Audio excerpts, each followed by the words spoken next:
Sergeant Lee Knouse. Lee is L-E-E, Knouse is K-N-O-U-S-E. I am a sergeant with the Austin Police Department. I'm working on behalf of the Public Information Office. At this time, we are going to do a media briefing on the homicide investigation that is occurring behind our news cameras today in the 1300 block of South Pleasant Valley Road. All the information in this briefing will be preliminary as it's an ongoing investigation. It is very early. I will apologize in advance because everything will be we'll be kind of skinny on details. Today at approximately 2:08 p.m., the Austin Police Department's the 911 call center received an emergency call of a shooting in the apartment complex behind you in the 1300 block of South Pleasant Valley. The incident occurred on the property but not in a unit. Police, fire, and EMS were dispatched to the scene to assist the caller and to ensure public safety. When officers arrived and medics arrived and firefighters arrived, they attempted life-saving measures, but unfortunately the subject was pronounced deceased at 2:42 p.m. The deceased subject is described as a Hispanic male in his 40s. The Austin Police Department is conducting a homicide investigation behind us. We don't believe that there are any directly involved parties outstanding, and as a result of that, we feel confident in saying there's no danger to the public at this time. That will be really the extent of the information I can provide about the incident. They are requesting, the homicide unit is requesting that anyone that has any video or audio evidence to contact the Austin Police Department either through Crime Stoppers or through the homicide tip line. Homicide tip line is 512-974-8477.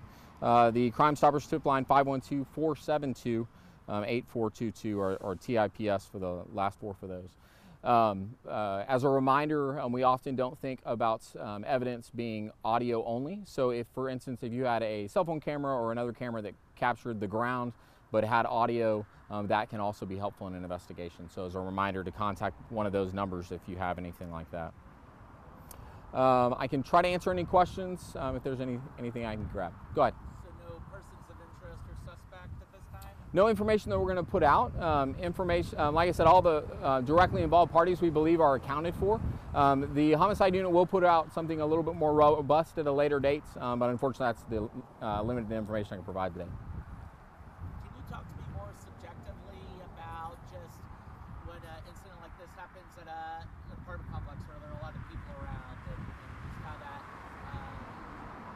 stakes the investigation and that kind of thing? Certainly a lot of people are concerned about safety right now. Sure. I mean, as far as scene management, the officers arrive and they have, police, fire, and EMS are dispatched to these scenes. The integration that we have with our public safety partners, I think, is critical in these types of incidents. There's limited information. Officers rush to the scene, firefighters and medics do the same, and they have to work in partnership in order to make sure that we can render aid to the victim or to the persons involved, but also provide scene security and make sure it's safe for first responders and any other people. So they work to stabilize the incident, provide medical aid as much as possible, and then once things kind of stop and stabilize, that's when you get into the methodical investigation point piece. Can you say if the suspect and the victim knew each other?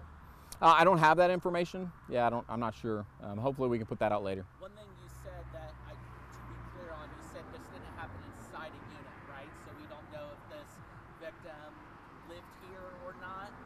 Correct. I don't have any information as far as the resident status of either party. I will, I did add that it did not occur in a home or in a residence.